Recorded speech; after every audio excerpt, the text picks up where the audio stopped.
Hey everybody, and welcome back to Welcome Grove Homestead. Today is daylight savings, so the sun is coming up later according to the clock. I hate it, but it's milking time. Dragging my wagon behind me, so sorry for the unstable camera, but heading out to milk the cows. Reagan needs to be let out. Reagan! She knows I let her out, and yet she's all freaked out. Okay. Reagan spends the night in a kennel for her safety. Keeps things from eating her while she's been snack sized. Hey. Good morning. Good morning, Reagan. Hi, baby. Off. I know you're very excited. Very excited.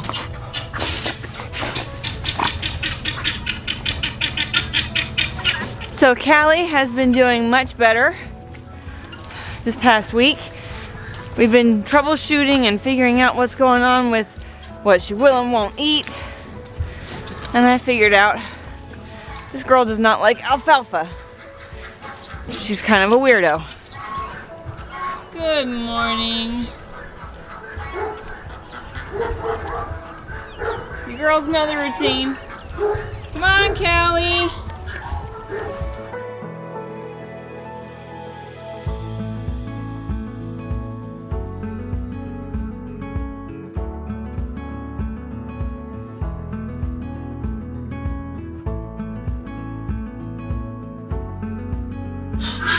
Now, don't get me wrong.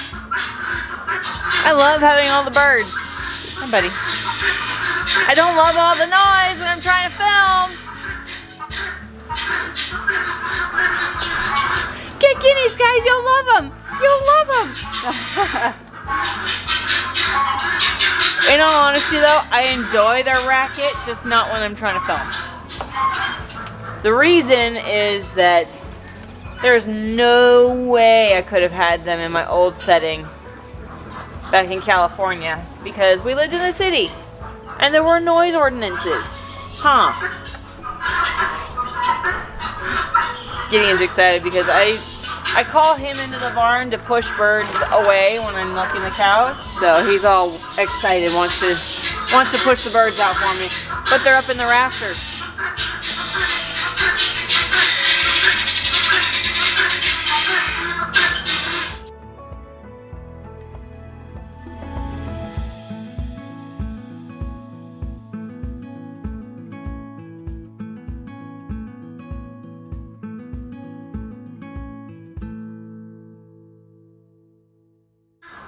So one thing that I'm noticing this morning with Claire's udder is that her front right quarter is large and hard, but it does not feel hot and it's not painful. Like if it was painful, even me doing this, she would be like flailing. So I think that what it is hormones. We bred her a handful of weeks ago, and she has not come back into heat, so I'm assuming that she's bred. And I know that sometimes in her hormone cycle, she has gotten firmness in her udder in various quarters. Usually it's on the right side. So I think that it's just her hormones are fluctuating right now, being newly bred, and I'm not concerned at all about this. This should go down, be normal, probably even by tonight, but definitely should be normal by tomorrow, and her milk should be 100% fine, because like I said, it's not hot to the touch. She is not in pain at all, so I think it's going to be fine. She's going to finish her breakfast, and then we'll get Miss Callie.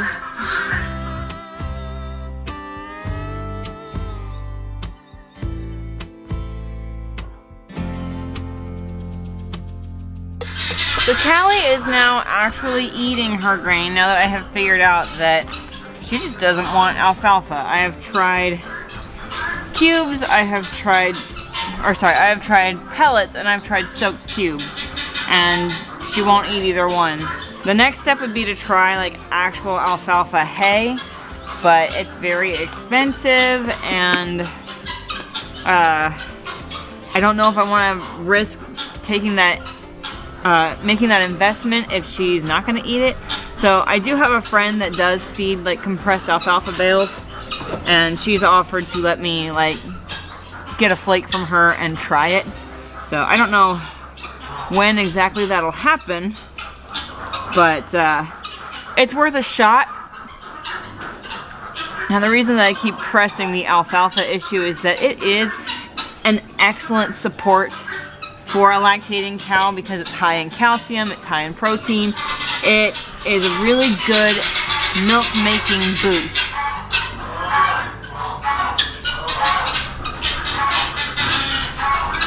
But if it just turns out that she's a cow that just won't eat it, I'm not gonna force it because it's unpleasant for all parties involved. Especially once the pasture fills in and she's eating a lot more fresh grass, it's not really gonna be that big of an issue.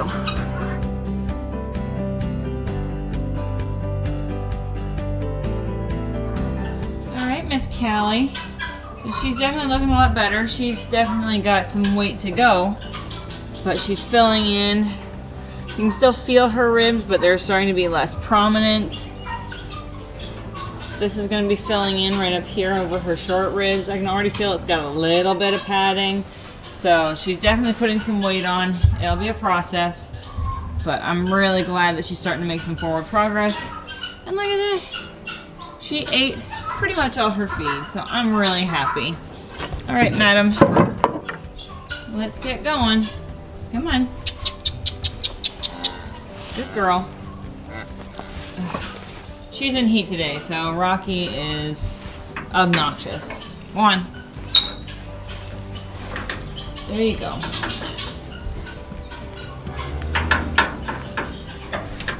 Oh, man.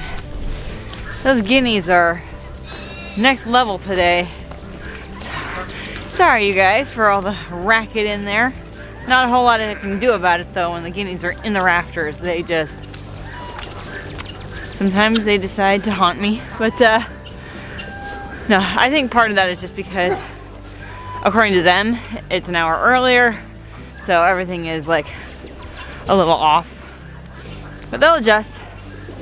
But, so cows are milked. We're going to get in here, get this all bottled up. Then I'll go to church. And then I got to talk to you guys about something's going to happen this week. Alright, I am back from church. And David and I ran to the store and did some other things. But, hi, Herc. Herc was in the doghouse. But, so, a couple of things.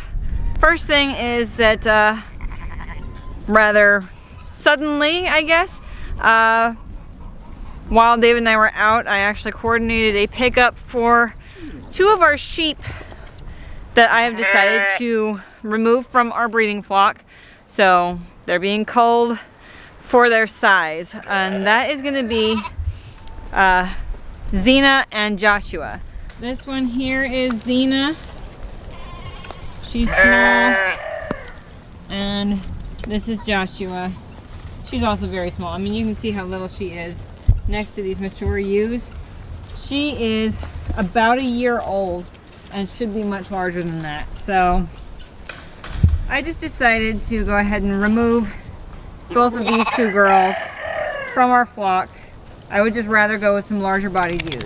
Rehoming those 2 is how we are able to justify that we are keeping our 2 little baby ewe lambs, Miss Deborah and Dinah. So they get to grow up and join the breeding flock, and Xena and Joshua are going to go on to their new lives. But what I was going to talk about before is something that honestly I never expected to happen to me. You know, these animals make it really hard to film anything. Hello, hello. You guys are ridiculous. You're putting your butts at the camera. So, camera is located in the middle of a tractor tire to keep it safe from the animals, so bear with me here on the angle. But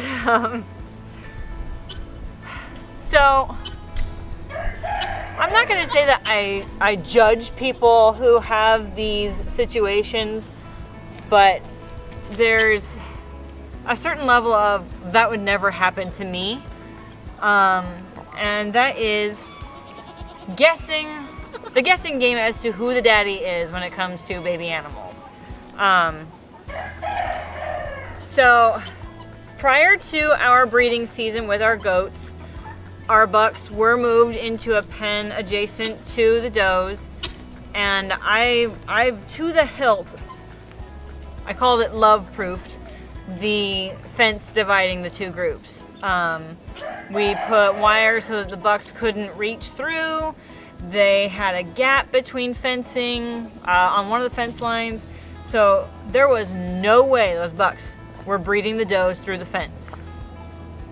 However, we do have young people on the farm, and sometimes young people forget to latch a gate behind them when they go through it. No amount of love-proofing a fence line is going to fix an unlatched gate. So we did have a buck breakout day. I haven't mentioned it before because the does, by all appearances, all cycled shortly after that. So it looked like everyone had cycled and no one was bred. However, not her. We do have a doe that seems to have been bred ahead of schedule. Miss Betsy, you are looking large and in charge, Mama. Look at that belly. And look at that udder. Bye! So a couple weeks ago, I noticed that Betsy was really progressing a lot faster than the other does. Her belly was getting bigger, which is not uncommon, especially if they have a large litter, and she's an older doe. But I noticed that she started bagging up. Her udder started filling up a lot earlier than the others. And I was like, that doesn't seem right. And just, I also palpated her belly. And I palpated everyone's bellies because I'm like, okay, am I crazy? And her babies were definitely more developed than the others. They had big rolling kicks, while the other Nigerians especially were just little flutters. And I was like, doggone it, you got bred on breakout day, didn't you? We never saw Rocket breed her during the breeding season. So I assumed that she had probably just cycled in the night and that, you know, it was just gonna be what it is. But the longer it's been, the more convinced I am that she got bred on breakout day, which is very worrying on one front because one of our bucks is a full-size Nubian buck, but a little part of me thinks that after watching him breed the large does, I mean, he almost flattened them. So I feel like if that had happened with her, she would have been injured in some way. So I'm concerned about it, but I think it's probably unlikely. And there were two Nigerian bucks at the time. Now one of them was Java, and if it turns out that Java is the dad, that does complicate things because of his genetic condition. But honestly, if she ends up just having bucklings, just weather them all, it's no big issue. If we do end up having pure Nigerian babies, we do plan on DNA testing them to check parentage before we can register them. But I figure any boys that she has anyway, I'm going to go ahead and castrate and not worry about. If she has any doelings, it will definitely be DNA tested to confirm who the dad is and make those steps and have that happen. But I was smart when this happened. I recorded buck breakout day. I wrote it down on my calendar so that if we had an accidental breeding, we knew at least what her due date would be. So, Betsy's modified due date is gonna be March 13th. March 13th, excuse you, Vanessa. March 13th also happens to be the day that I will be driving away from the farm for 3 days. Because it's the doe code. She's probably gonna have them while I'm gone. But I will be leaving for a class. Ugh, goat. I'll be leaving for a class to get certified in artificial insemination in cattle. So it's not something I can reschedule. I waited 2 years for this class to even open up. Or I guess a year and a half, but oh my goodness, Vanessa. She's like the definition of a lap goat. Anyway, so it's unavoidable. I have to go on this trip. It's paid for. I have to leave, and it's stressing me out, guys. Like, what if Caleb the goat did sire these babies? Like, the potential is very, very large for her to have issues if Caleb is the one who bred her. So I do have backup. I have my friend and neighbor Hannah is going to be her midwife if she kids while I'm gone. I'm hoping that she just holds off and decides to go like late enough that I'll be back. If not, it's the doe code. I'm sure she will while I'm gone. But we're setting up some cameras in the barn to hopefully let me be able to keep an eye on her even when I'm far away. And I hope she does grow. But I'm very confident that Hannah will do the absolute best that she can for her. But it's just going to be a very stress-filled week for me as I'm fussing and worrying about her. She is my heart goat. She was my very first goat that I saw a picture of and had to have. Excuse you, madam. How rude. So, never thought this would ever happen to me because I was so careful, and I love-proofed that whole fence line, but you can't prepare for an unlatched gate. So, accidents happen. We have a plan in place if Rocket turns out to, excuse you. So we have a plan in place to figure out parentage if they turn out to be Nigerian babies.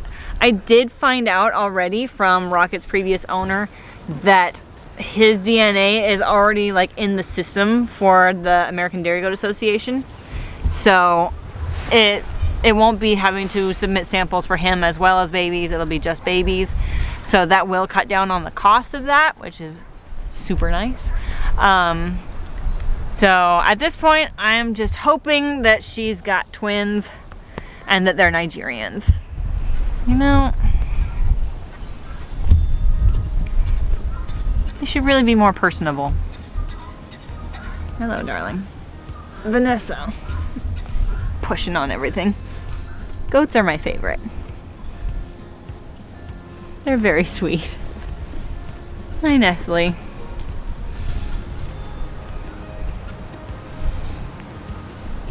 Tell us how you really feel. Hi. Alright, this is really hard to show, but I can't get up because I have a goat that is like straddling me. It'll be very complicated. I'm gonna have to like push her off my lap. I do love my snuggly cuddly goats. They are silly. Hi, sweetie. You don't like the whole crowd following.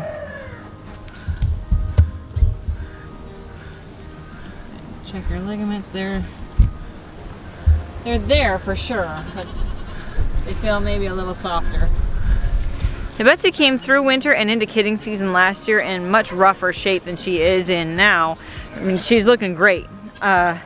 So her udder is actually, I think it's bigger than when she kidded last year, because I got a picture of it last year, and I'm pretty sure that her udder is bigger this year. So really hoping that she does a lot better in terms of her production and being able to feed her babies without issue. So we'll have babies a couple weeks ahead of schedule, because after her, the first one due will be Kitty. Actually, the first two due will be Kitty and Arwen are both due on April 4th. So a little early, but that's okay. Just make do with what we got. Oh, Cosette. Hey, baby girl.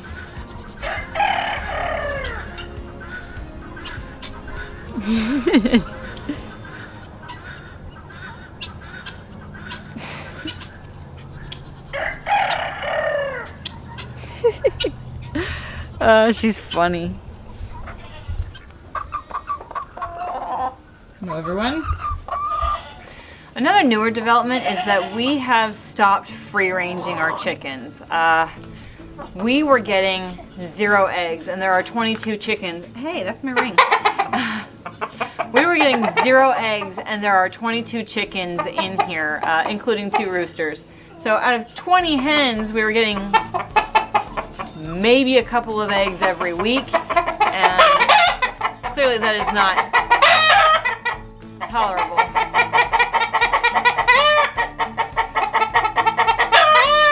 We plan on running them in a chick shop. Thank you for sharing. So we plan on putting them in a chick shop situation where they will have a fenced-in yard, but this is our temporary measure because we were really tired of getting 0 eggs, and honestly, predators have just been picking off our chickens gradually, so that we're down to 20 chickens. Someone in here is laying green eggs, and I don't know who, but I thought that all of our green egg layers were dead, and there's a couple of green eggs now on the egg rack, and I'm like, I have no idea who's laying them, but doggone it, I'm getting green eggs. I don't know, any of these, most of these breeds should all be brown egg layers, so I have no idea where the green eggs are coming from, but I'm getting them. To hen code, they have how many different locations, and they lay in one. Oh, look at all those eggs. Those are coming in right now. Now this is funny. As I was sitting in here talking to you guys about the chickens, I noticed outside the fence that there's another egg. It's a duck egg. Apparently near the chickens is where everyone needs to lay their eggs, so a duck came up and laid that sometime today. That's funny. So now I am walking very carefully back to the house because I have pockets full of eggs. I got 7 chicken eggs and a duck egg in my pockets. I really don't want a pocket omelet right now. So, tread lightly, tread carefully. Walking back to the house. Well, Xena and Joshua have left the farm. They got picked up a little bit ago. Gone on to their new life. Look out, lambs. I'm heading out now to feed the sheep. They're getting some soaked alfalfa cubes, which clearly they hate as they're, you know, swarming my legs and tripping me.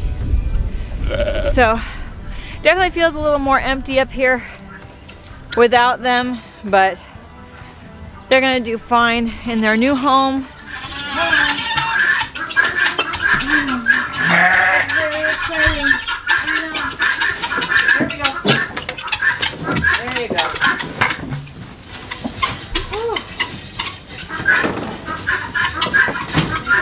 They do not hate it.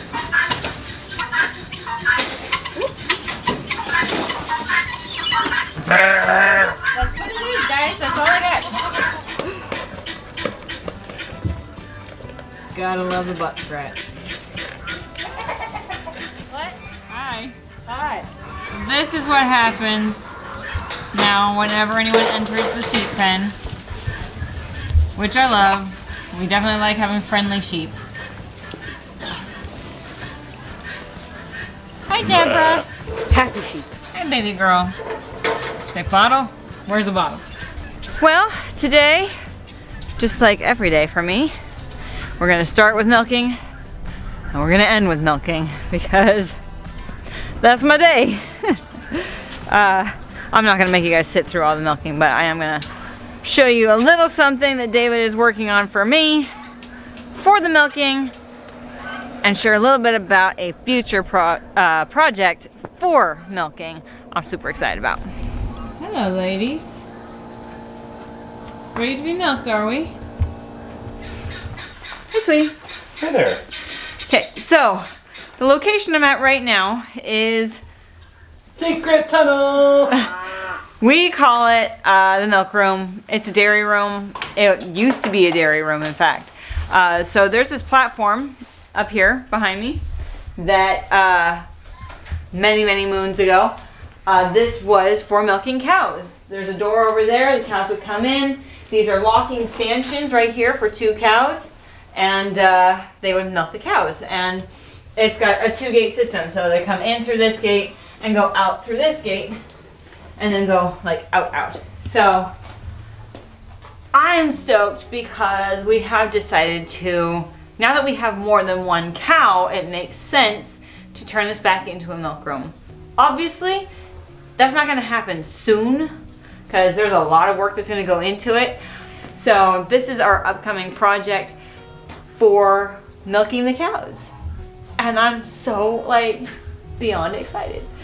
But right now the cows are waiting to be milked, and obviously this room is not ready for it, so we gotta go milk them in the stanchion. If I may, Yes. I'm just gonna take everyone over here. I think it's really important that Amanda uses a hard hat when she milks. Oh. So let me go ahead and give this to her. Honey, can you go ahead and put that on? Do not put that on my head. Listen, we only have one goal, and that's to be the best. What else is there? Just saying. Yeah, I'm Safety not putting that Come on my on, head. show everyone how dedicated you No, are to it's safety full of first. spider webs. Listen, This is, be the best. Play like a champ. Nailed it. There you go. Yeah. Yeah, So- this needs a little bit of TLC. 10 Yes. to 11 cabbage. So we'll get on that soon. Right, Caleb? Yep. Well, yep. Wait, yep, there it is. Got the thumbs up and everything. This has been Caleb Proved. Oh, good. So more immediately, we have our stanchion over here that we milk the cows at. They eat their grain, they get milked, but sometimes they take a really long time to eat their grain. So to save on time and me like sitting around in the barn waiting for them to finish, David just put in a second feeder right here. It doesn't have a stanchion, but we did get a lead rope. So we're gonna be able to basically tie them up to the posts on the wall here and let them kind of finish eating their grain over here while I milk the next cow. So I'm hoping that that works out great. We're gonna see how it goes tonight. Obviously that's a smaller bale. That's because that's one that the cows have kind of ruined by reaching through a fence and eating on. So he's working on feeding them kind of the scrap bales. Oh, excuse me. The jerseys say that it's milking time. Cow. Alright, so I'm gonna get these girls milked. Thank you so much for joining me today. As always, this is your country nerd with a goat herd saying that you can grow where you're planted.